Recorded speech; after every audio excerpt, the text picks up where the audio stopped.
Depuis plus de 5 ans, la route reliant Dabompa dans la commune de Matoto à la transversale numéro 8 est toujours en réhabilitation. Sur le long de ce trajet, certaines parties sont bitumées et d'autres sont totalement dégradées. Cela ne facilite pas la tâche aux conducteurs de taxi-moto. Les difficultés qu'on rencontre, chaque fois notre engin là, ça tombe en panne. Bon, il y a trop de dépenses dedans quoi. La dégradation très poussée de ces endroits et les montagnes de poussière impactent sur les ouvriers. Là, la poussière là nous manque quand même. Nous on souffre dans ça. Parce qu'on ne peut pas vivre dans la poussière là. Même nos matériels, tout est gâté.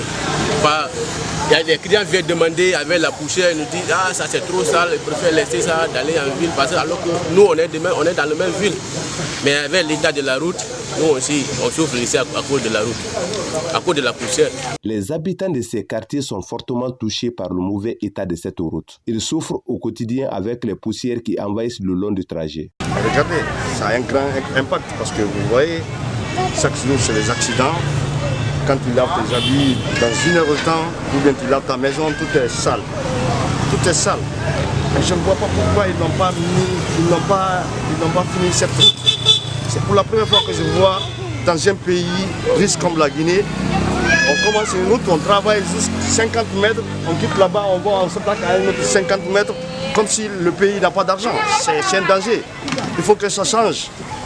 Nous demandons un changement, qu'on arrive à goudronner la route, à aménager la route pour qu'on puisse faire nos commerces, nos affaires.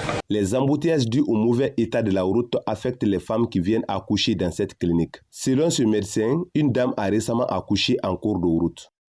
Parfois, il y a des femmes enceintes qui veulent venir accoucher et il n'y a qu'une seule voie qui est là. Les 2 voies ne sont pas encore terminées, ça retarde un peu. Certainement, la semaine dernière, il y a même une femme qui a accouché dans la voie d'ici. Pendant la soirée, même dans les bandes de 17h, 18h, la circulation est intense sur cette voie. Les motards, et ici, il n'y a qu'une seule voie. Les nuages de poussière provoquent les maladies sur les riverains. La poussière est très très généreuse sur la route là, et il y a des infections bactériennes qui polluent l'atmosphère, surtout avec des trous, des cas de bronchite. C'est la bronchite aussi est poussée encore par des poussières qui sont là. Il y a des bactéries aériennes qui se trouvent dans la poussière là. Tout ceci encore, ça cause d'énormes problèmes. Ça nous cause d'énormes problèmes sur cette voie là. Interrogé, le chef du quartier d'Abompa explique les démarches qu'il a menées pour finaliser la réhabilitation de cette route. La route à transversale 8 là, c'était le projet du gouvernement. Donc c'est le gouvernement qui a des projets là, à T7, T8 et T9. Donc ils ont fini pour la T7. Mais ils sont venus sur la T8 là, ça fait 5 ans maintenant. La route là n'est pas terminée. S'ils viennent faire un peu de travail, si je demande des ingénieurs, ils me disent ah c'est le financement.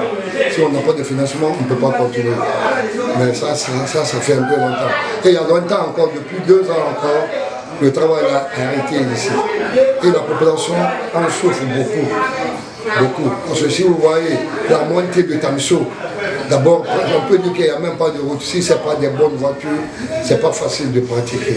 Au-delà de la route principale reliant d'Abompa à la T8, les ruelles du quartier sont également dans un état de dégradation très avancé. Et cela impacte énormément sur les agents de la sécurité dans l'exercice de leur profession. Mais sinon, on n'a pas de route ici qui peut faciliter la sécurité pour venir traquer les bandits dans les coins. Donc moi, je vais faire l'appel aux nouvelles autorités, au ministère des TP qui est en charge de ces travaux-là, pour voir ça pour nous. Parce que pour traquer les bandits, si tu appelles les gens de la sécurité, ils ont le temps, ils veulent faire le travail. Mais si la route n'est pas praticable, avant qu'ils ne rentrent là-bas, les autres ont pris chemin. Les populations de ces quartiers craignent le pire avant la saison des pluies, parce que les premières pluies qui se sont abattues sur la zone rendent la piste impraticable.